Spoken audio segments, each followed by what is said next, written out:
Selamat siang teman-teman, banyak pertanyaan yang bertanya tentang cara membuat kerjasama lahan antara PT dengan PT untuk pembangunan perumahan.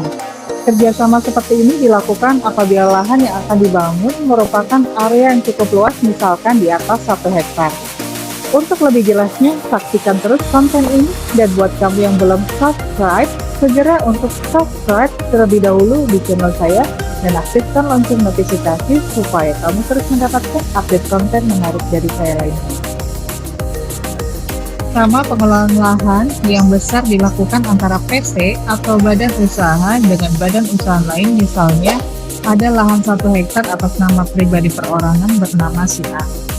Kemudian ada PTB. Nah, PTB ini kebetulan adalah badan usaha yang terdiri dari beberapa pihak yang merupakan pemilik saham dari PT tersebut. Jadi PTB menguasai 5.000 meter. Dalam kerjasama ini PTB merupakan developernya. Kalau lahannya kecil, maka hanya di bawah 5.000 meter bisa atas nama orang pribadi sebagai developernya. Tapi kalau harus luas, jadi nanti nama badannya sebagai developernya. Caranya, untuk mereka bisa kerjasama, misalkan tanah si A ini dibalik nama terlebih dahulu ke PTB, tentu ini mengkhawatirkan untuk si A, dimana kalau kerjasama tersebut merugikan atau justru bersengketa. Tentu ini si A akan dirugikan dan khawatir atas haknya. Apalagi untuk pembayaran lahan, kan tidak ada pembayaran di depan karena sifatnya kerjasama usaha. Pertama, si A harus mendirikan PT supaya lahan tersebut dimiliki oleh badan usaha. Tapi status kepemilikan tanahnya juga harus berubah ya, dari tanah SHM menjadi SHGB, karena tanah atas nama badan tidak bisa memiliki status hak kepemilikan, hak sebagai sertifikat hak milik. Lalu si A mengeluarkan biaya membuat PT, di mana tanah tersebut 1 hektar tadi menjadi aset dari PT A.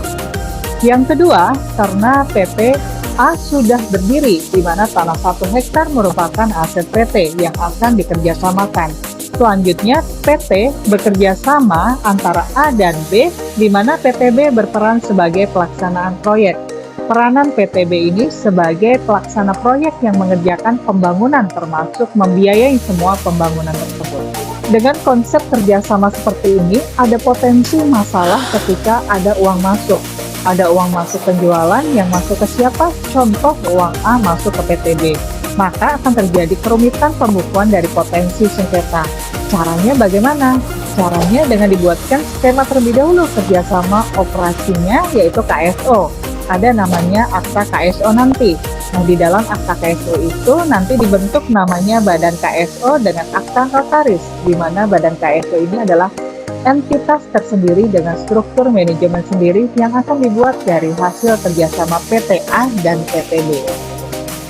Badan KSO mempunyai NPWP sendiri dan rekening bank tersendiri. Rekening bank ini nanti akan menampung penerimaan dan pengeluaran dari bisnis yang dikelola PT A dan PTB untuk perumahan tersebut. Bagaimana dengan manajemennya? Demikian juga sama ya, manajemen akan dibentuk yang ditunjuk dari PT A dan PTB.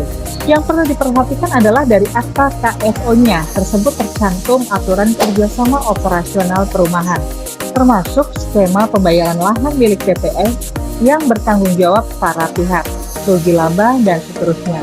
Bagaimana dengan rekening banknya? Rekening banknya juga atas nama KSO, PTA, dan PTB, sehingga para pihak memiliki hak dan tanggung jawab yang transparan dalam mengelola kerjasama perumahan tersebut. Nah, jadi begitu ya solusinya buat KSO badan untuk kerjasama operasional, di mana pemilik tanah bisa menyerahkan untuk pembangunannya kepada pihak lain sehingga pengelolaan usaha bisa berjalan baik.